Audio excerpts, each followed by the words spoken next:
Okay, grade 12. Today we're going to look at the inverse function of a parabola and how it is influenced by the axis of symmetry and various calculations. So let's start immediately and follow with me step by step. So this is the function fx equals a third x squared. Now I chose this one specifically because that constant there in front, if it's a fraction, it widens the parabola, it opens it up. In other words, it will intercept the y equals x line, so that I can show you how it is reflected around the axis of symmetry. If this was a 9 or a 3, it would have narrowed it down and it wouldn't have intercepted the y equals x line. So first things first is let's draw this function. So it starts with 0 and it goes through there. There we go.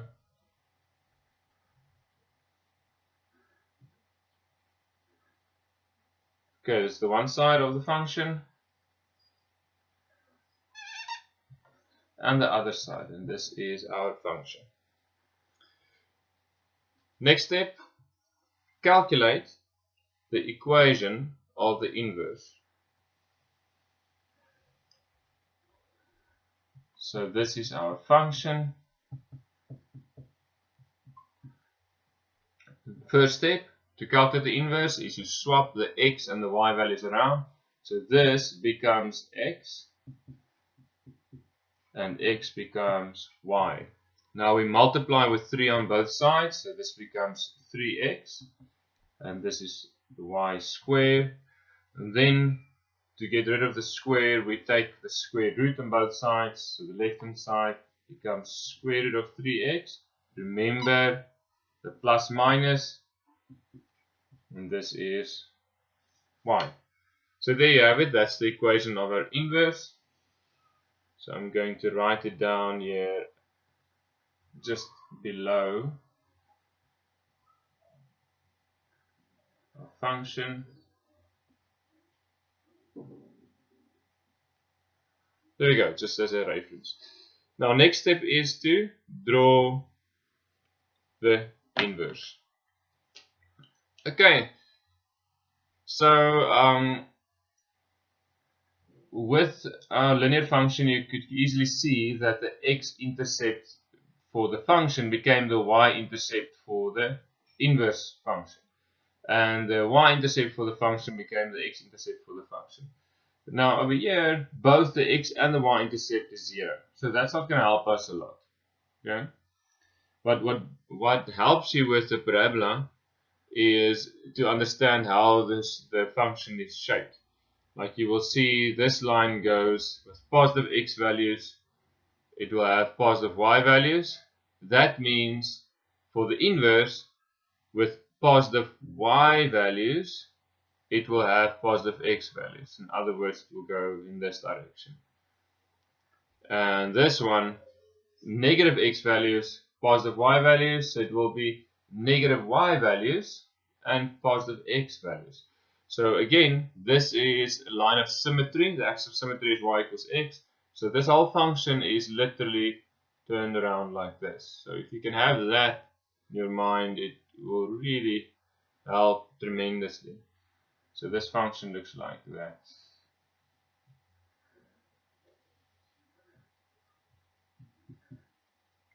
And that's how the inverse function looks like.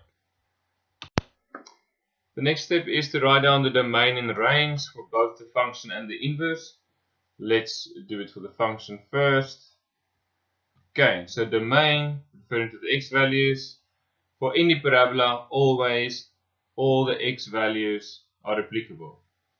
There's no restriction on those, so it will be x element of R. For the y values, you can see that no negative y values are applicable. It's only from y equals 0 and upwards. So it will be equal to y bigger or equal to 0. Now let's look at the inverse. The inverse, if you look at your y values, you will see the Snofel range. All y values will work. There's no y value that won't work.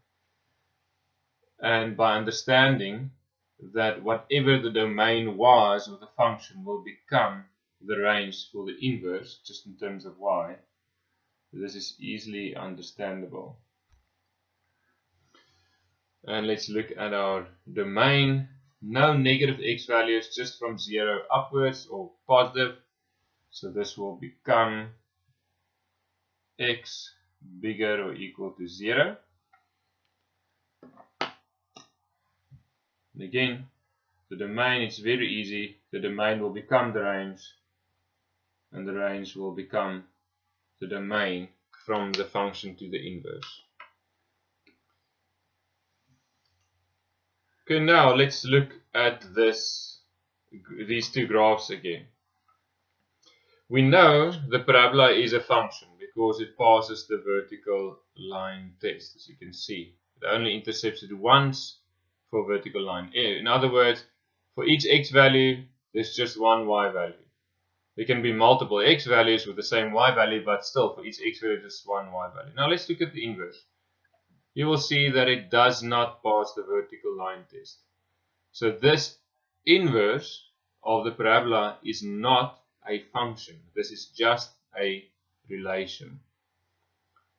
So now a question often asked is, how do you restrict the domain of the function so that the inverse is also a function?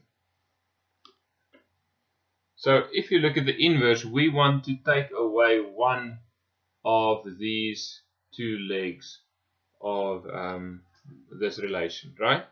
In order to do that, we have to remove one of these two for the function. So we either take this one away,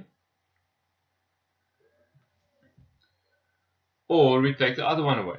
Now if we remove this leg of the function, we automatically remove this leg of the inverse, which makes the rest a function.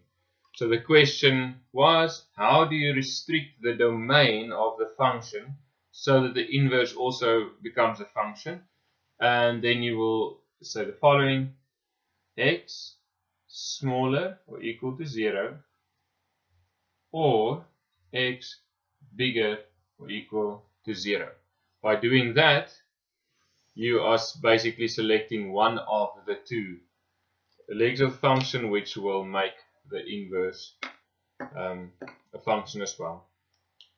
Okay, just additional information: the top leg of this inverse, its equation is plus square root 3x, and the bottom part, its equation is minus square root of 3x.